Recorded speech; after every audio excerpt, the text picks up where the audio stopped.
नमस्कार, मेरा नाम है कृष्णा वेस्ट और आप देख रहे हैं जनसत्ता फटाफट। चलिए नजर डालते हैं आज की बड़ी खबरों पर। अमेरिकी राष्ट्रपति डोनाल्ड ट्रंप ने हाल ही में बयान दिया कि बढ़ते व्यापार तनाव के बीच अर्थव्यवस्था संक्रमण के दौर में है, जिसके बाद सोमवार को अमेरिकी शेयरों में भारी गिरावट आई। निवेशकों को डर था कि कनाडा, मेक्सिको और चीन पर उनकी आक्रामक टैरिफ नीतियां अमेरिका को मंदी की ओर धकेल सकती हैं, जिससे ग्लोबल फाइनेंशियल मार्केट में अनिश्चितता पैदा हो सकती है। अमेरिकी बाजार में टेक्नोलॉजी शेयरों को सबसे ज्यादा नुकसान हुआ। ये नैस्डैक कंपोजिट के लिए 2022 के बाद से सबसे खराब दिन रहा, जिसमें 4% की गिरावट आई। टेस्ला के शेयरों में 15.4% की गिरावट आई, जबकि एआई चिप दिग्गज एनवीडियो में 5% से अधिक की गिरावट आई। मेटा, अमेज़न और अल्फाबेट सहित अन्य टेक दिग्गजों ने भी तेज गिरावट का अनुभव किया।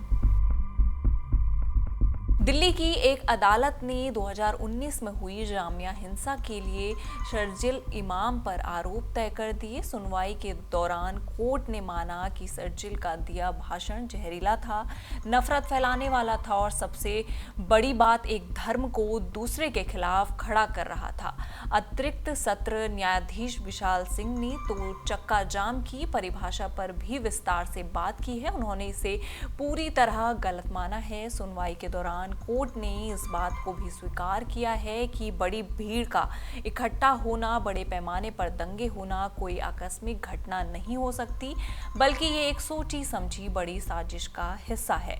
कोर्ट ने तो ये तक कहा कि 13 दिसंबर 2019 को शर्जिल ने भीड़ को उकसाने की पूरी कोशिश की थी। योगी सरकार ने कैबिनेट बैठक में बड़ा फैसला लिया है। सरकार ने नोएडा एयरपोर्ट से प्रभावित किसानों को 4,300 रुपये प्रति वर्ग मीटर की दर से भुगतान करने का फैसला लिया गया है।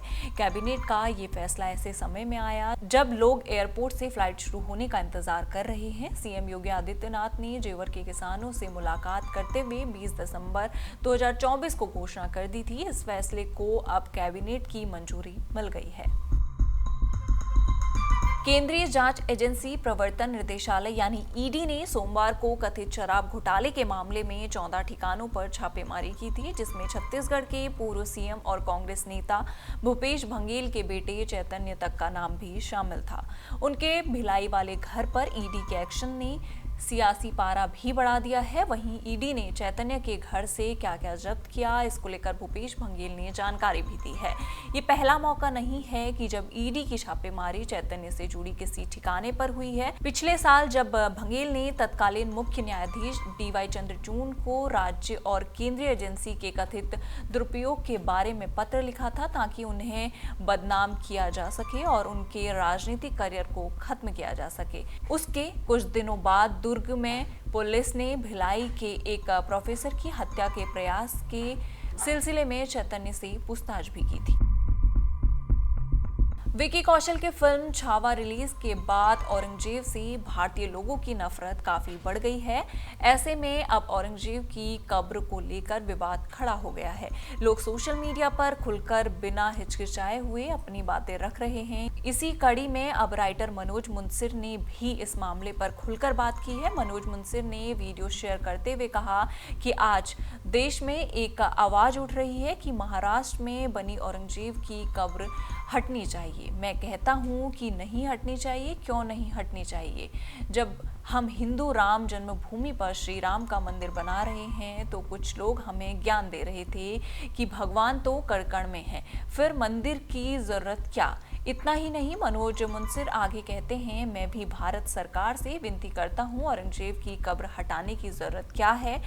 उसके ऊपर शौचालय बनवा दो। आखिर उस हत्यारे के लिए यूरिया और नमक तो हम सनातनी दान कर ही सकते हैं। उत्तर प्रदेश में इन दिनों मौसम पूरी तरह से साफ है। रात के समय भी अब हल्की ठंड हो रही है। हालांकि दिन के तापमान में वृद्धि हो रही है। मंगलवार को भी राजधानी लखनऊ से लेकर नोएडा, गाजियाबाद तक मौसम साफ रहने का अनुमान है। आने वाले दिनों में तेज हवा के साथ ही बारिश होने के आसार भी जताए गए हैं।